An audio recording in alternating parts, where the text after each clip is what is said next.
Stephen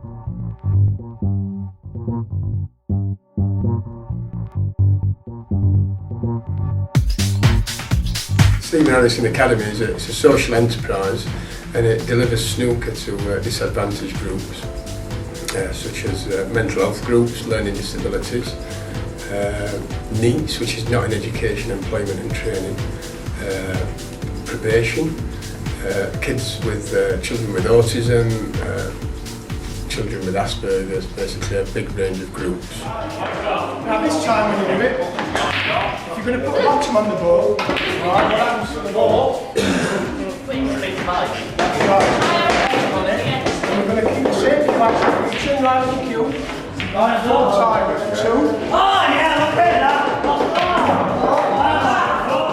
2. Courses work is basically, obviously they learn about snooker, how to play snooker the correct way, but throughout the course it also teaches people, such as for instance the Red Award. We'll be looking at rules of snooker, equipment used in snooker, scoring etiquette. That'd be for the first 2-hour session. How much is the ball worth again? 5. The brown? 4. The red? 1. The yellow? 2. The black? 7. Come on then. Bringing the snooker ball values in, we're actually adding the numerous into it. So basically people are coming along, they're playing snooker. They're getting involved, social inclusion, meeting new people as they come along on the course. But they get involved, they play the snooker, they're hitting the balls, and they're working out the values of the points, and then they sit down and they'll do like a worksheet. If you can get people literacy and numeracy skills, and they're absolutely key. Without them, people find it very difficult to get work, particularly in the current climate. If you can enable people to get those sorts of skills, then they become more employable. The courses are accredited by a company called ASDAN. We accredit most schoolwork. We are actually customised accreditation. We've put together, Stephen Harrison Academy has put together a scheme of work which fits into that remit. Basically what we do is our course lasts for 60 hours, so it's worth 6 credits, which goes towards a GCSE. Learning, boring, if you ask me. To me, at school I got bored with it. You know, if it's to do with sport or things like that, I tended to take a bit of knowledge into it. And from my experiences at school, all where I was doing sports, very constructive, I learned. So for kids, some kids were maybe a bit slow on learning difficulties or just don't want to learn, this might give some incentive. There's one game that we're playing, and this game's called Scribble. It's like Scrabble. We have the sets of balls, what I've got the letters on of the alphabet. So we've got 26 lettered snooker balls. So we've completely created a new game of snooker. And what happens is the service users strike the balls, and then they get the worksheet, and they'll make a word, and the values of the word goes on their point system, and they're using the literacy and they're using the numeracy. Yeah, what we've got fruits. So what we're going to learn about is learning healthy eating as well. So here we've got, for a red ball, we've got cherries. Right? For a yellow ball, we've got bananas. For a green ball, we've got a green grape. And for a brown, we've got a brown kiwi. And for the blue, we've got a blueberry. For a pink, we've got a pink lady apple. And for the black, we've got a black grape. And what this game teaches them, right, is basically how to eat healthy. And we have prizes at the end of the game. And what happens is at the end of the game, the person who's passed the most fruit, you get to pick on your colour, right, will get gifted a banana at the end of the game, or they get gifted a bag of grapes.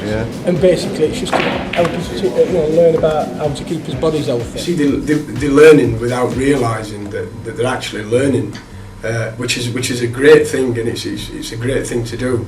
And in life schools, one of our service users had remarked that it's helped him ever so much when he was going to the shops. So basically, was buying, food, doing his food shopping, and it was helping him, use and correct his change when he's got back, and he was counting up. And so these things are really working. You can see a difference in people. Okay, what we've seen in our care plans is that on a mental health group is they've come from primary care, they've come into the community, they've accessed the snooker centre, they've gone on a course and done a scheme of work, they've met new people, they've found a new lease of life, and we're looking to get these people back into further education or maybe full-time employment. We've had some case studies where people's got, basically they've gone on our course and got back into full-time employment, albeit it might be not for the academy itself. They might have got in, one of the guys wrote a letter to us that he got a job with the city council, and he don't think he could have ever done that without, coming along and meeting new people and finding that confidence. It's good coming down here. I love it. Thursdays, there's no to go. Nick helps me learn me tricks that I don't know, but I didn't know. I've learned a lot of things off Mick and Steve. Cowley Michael, I mean, he's 53 years of age, I think now, but he hasn't had a job in 30 years, so it's quite a long time. And we've found his niche. He's absolutely fantastic at the job he does, and we've trained him up to deliver these courses, and he's absolutely brilliant, and he enjoys his work, what he's doing, and you can see the passion that he's got for the people who he's working with. And it's just giving him a chance in life. I mean, for somebody who hasn't had a job in 30 years, it shows that this course can really do what it said, the justice for people. And I think we need to push it out more and give everybody a chance to go on in. The best thing about helping the academy, I would say we're making a difference. We're making a big difference. Look at the people that's in here. Apart from this, there's nothing else. There's no else. There's nothing else like this in Sheffield that I can think of. In Yorkshire, there's nothing like this else to do. But this, around how busy it is. They walk through the door and they're brilliant, absolutely brilliant. They come in here, very polite. If anything you want to ask me, they ask Steve. They will be here, enjoy themselves, and they look forward to it. We had a learning difficulties snooker tournament just in Sheffield. Basically, we got 128 service users with learning difficulties into our competition the first year alone, and we put on a showcase marquee in Sheffield City Centre, right in the heart of the city, at top of Fargate, during the World Championship as well, on the day of the World Championship. So we had a 75,000 footfall walking across around our marquee during that day, and we had many queues trying to get in to see what we was offering Sheffield, and we was giving a voice that we are, we're here to be counted, and the people with learning difficulties loved it. We've come out with this great idea for a name for a mascot, QA. And he's a snooker cue, and he's fun, and we've got a big costume what's made up of him, and he goes along and he does kids parties and stuff, and just makes everybody happy, and there's trick shots and that kind of thing. But now we've got him a friend what we've designed, and her name's Miss Q, so obviously like Miss Q at snooker, so we've got Q and Miss Q, and basically we're looking to be doing some like interactive learning for the younger kids over the internet. If we're servicing 4,500 service users in Sheffield, basically what we're doing is we're doing it from the range of groups. We're going from mental health, we're going from learning difficulties, we're going from NEETs, we're going from youth offending service, we're going from probationary, we're going from physical disabilities. The diverse range of groups just goes on and on. We can work with the private sector as well. Basically, as we come from here, this is just in Sheffield alone. And just in one of our groups, on one of our learning difficulty groups, we have over 130 members in that. So we can take this around the UK, most definitely.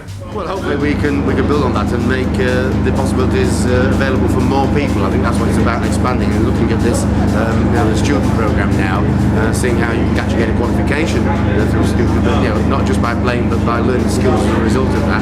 I mean, that's a real new venture, something I want to be supportive of, and try and make sure it's expanded and opened up to more and more people. What we're saying is we can take this to a new level. I mean, we can actually reinvigorate every snooker club around the UK. So it's not only, basically the groups what we service. We can actually reinvigorate these snooker clubs. These snooker clubs have got no trade in the day whatsoever. What we're saying is we can bring you trade in your snooker clubs. We can actually put the groups into your clubs. We can teach them. We can pay for your snooker lights to be going. Or maybe you might want to train your own staff up and send them on a course, and then let us train your staff up, and then you could buy a licence off us, and we could work it that way. Or basically, there's all different ways what we can get all these snooker centres back up and running around the UK, because there's been such a drop off, and I think we can make that happen.